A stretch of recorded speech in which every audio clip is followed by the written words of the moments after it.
Assalamualaikum warahmatullahi wabarakatuh. Berjumpa lagi dengan saya Popi Amar Sohadi atau Midun. Saat ini saya berada di rumah ya, karena jaga malam.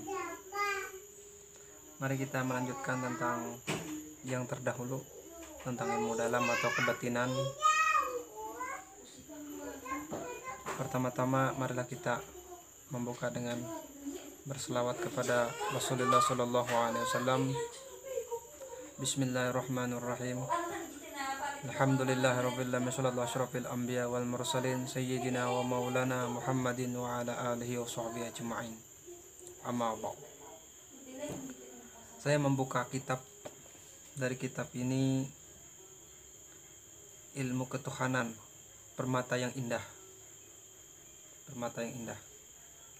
Abdurun Nafis beserta tanya jawab, karangan Syekh Muhammad Nafis bin Idris Al-Banjari pada tahun 1200 Hijriah. Kita mulai dari awal kitab, pendahuluan atau mukaddimah. Pertama, menjelaskan tentang hal-hal yang bisa merusakkan dan menggagalkan seseorang untuk sampai kepada Allah Subhanahu wa taala.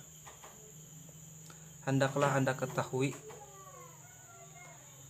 bahwa yang terpenting Anda harus memelihara diri Anda agar jangan sampai jatuh ke lembah maksiat maupun maksiat lahir ataupun maksiat batin. Begitu juga hendaknya Anda dapat melepaskan diri dari hal-hal yang dapat merusakkan perjalanan cita-cita menuju keridhaan Allah Subhanahu wa taala atau yang dapat menggagalkan maksud Anda ke arah yang dimaksud. Maksud bahasa yang di atas artinya yang terpenting kita harus menjaga diri kita dari hal-hal yang bisa merusak.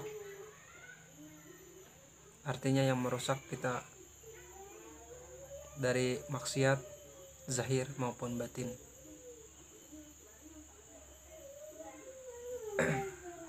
Untuk yang pertama, kasal, artinya malas untuk mengerjakan ibadat kepada Allah Subhanahu wa taala, padahal sebenarnya Anda dapat dan sanggup untuk melakukan ibadat tersebut. Artinya makna sederhana. Untuk dari bahasa itu, kasal artinya malas, padahal kita sehat walafiat, tapi kita berpura-pura tidak sanggup untuk melakukannya. Itu satu. Itu yang pertama bisa menggagalkan kita kepada Allah, menuju perjalanan kita kepada Allah Subhanahu wa taala. Kedua, futur, artinya bimbang atau lemah pendirian, kurang tekad, tidak memiliki tekad yang kuat karena terpengaruh oleh kehidupan dunia. Artinya kurang pendirian itu, lemah pendirian, imannya turun naik. Hari ini dia baik, besok dia tidak baik. Itulah arti sederhana. 3, malal, pembosanan, artinya gampang bosan.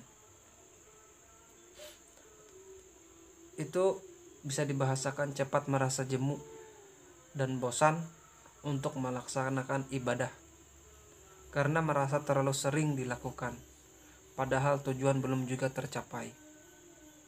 Nah, itu jangan sampai kita untuk melakukan hal yang tersebut, karena niat lillahi ta'ala, karena Allah dan berkat Rasulullah.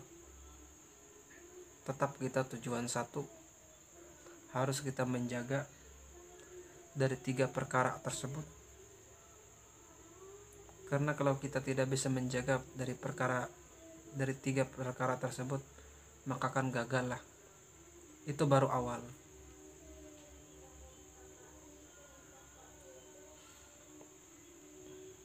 Dan hal lain yang menceritakan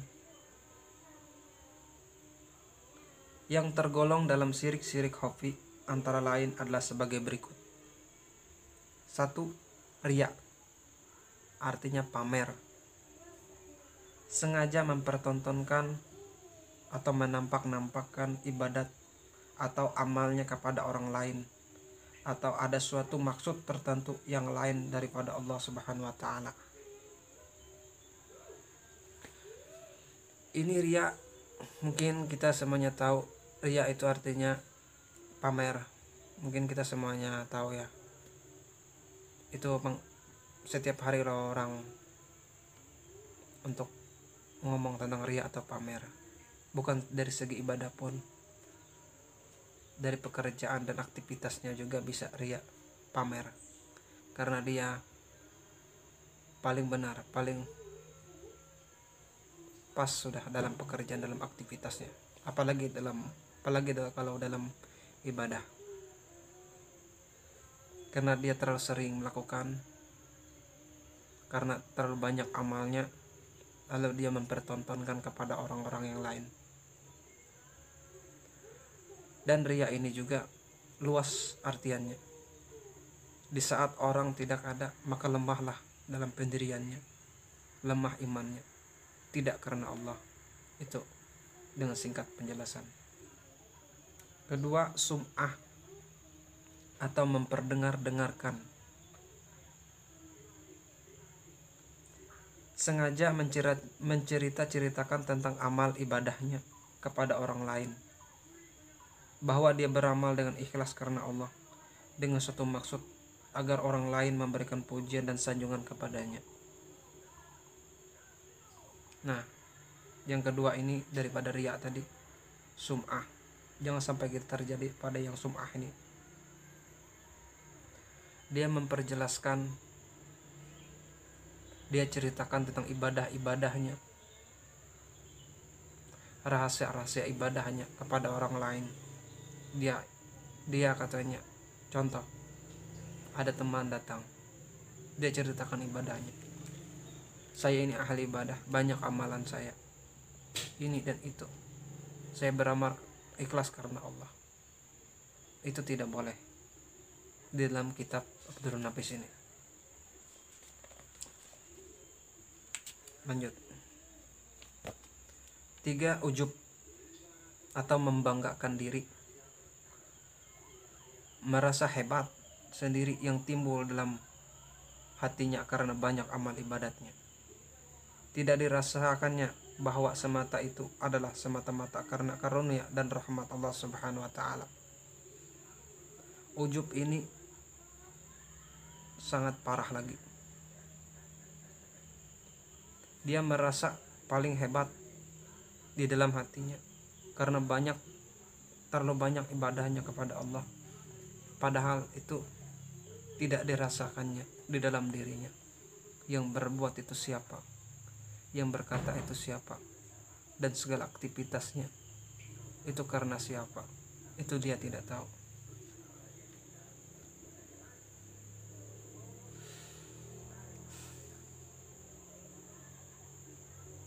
Empat. Hajbun, hijab atau dinding. Dinding yang dimaksud adalah karena terlena dan kagum atas keindahan amalnya, sehingga tertahan pandangan hatinya, suhudnya kepada kekaguman semata-mata, atau dengan kata lain, terpengaruh kepada keindahan amal. Ibadatnya sendiri tidak dirasakannya bahwa sesuatu itu adalah karunia Allah Subhanahu wa taala. Hajbun, hijab atau dinding. Ini lebih parah lagi daripada ujub. Dia merasa dalam hatinya indah, kagum melihat dirinya sendiri, tapi dalam artian tidak karena Allah. Itulah dan paham dan mengerti.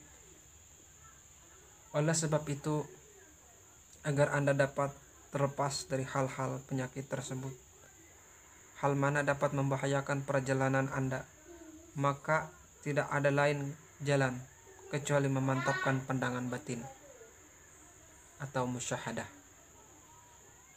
dengan penuh keyakinan bahwa segala apapun yang terjadi pada hakikatnya dasarnya adalah daripada Allah Subhanahu wa taala, sebagaimana sebagaimana yang akan diuraikan pada bagian berikut. Mungkin bagian berikut ini nanti kita jelaskan untuk part-part yang berikutnya. Mungkin ini dulu yang saya sampaikan. Saya yang bicara di sini bukan merasa hebat, bukan saya merasa pintar, dan bukan merasa benar. Marilah kita sama-sama belajar memperbaiki diri dari segala hal, supaya kita dalam aktivitas apapun tujuan baik karena Allah dan berkat Rasulullah. Jangan sampai kita terlena dalam segala hal. Karena ada sesuatu kata-kata daripada alim ulama mengatakan, dunia jangan dimasukkan dalam hati. Itu kenapa? Karena dia, contoh, ada dia mendengar sesuatu yang memberatkan hatinya, lalu dia masukkan ke dalam hatinya dan pikirannya juga. Itu jangan sampai kita memasukkan tentang dunia. Itulah sifat dunia. Maka itu bisa menggagalkan tujuan kita kepada Allah. Ihdinas siratal mustaqim, itu artinya tujuan, jalan yang lurus, jalan yang diridhoi oleh Allah, jalan ma'rifat kepada Allah.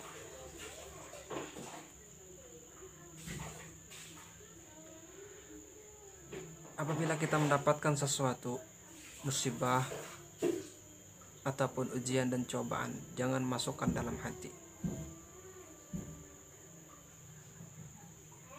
Cepatlah kita beristighfar dan mengingat Allah. Kita serahkan kepada Allah. Insya Allah akan selesai dari semuanya.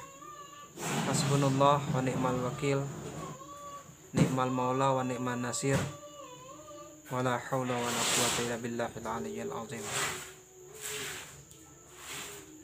Itu salah satu amalan yang bisa kita amalkan setiap hari. Hasbunallah wa ni'mal wakil, ni'mal maula wa ni'man nasir, wa la hawla wa la quwwata illa billahil aliyyil azim.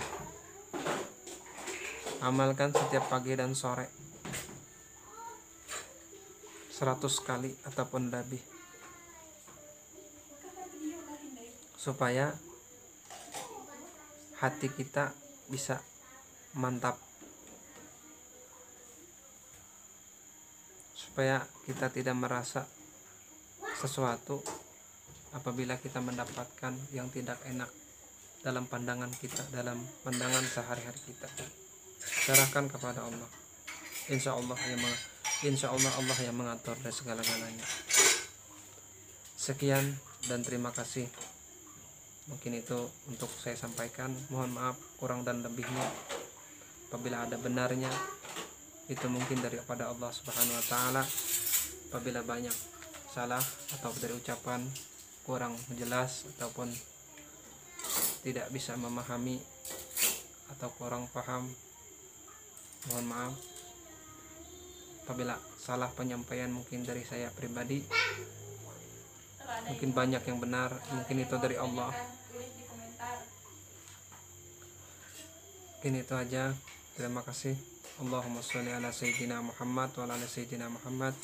Assalamualaikum warahmatullahi wabarakatuh.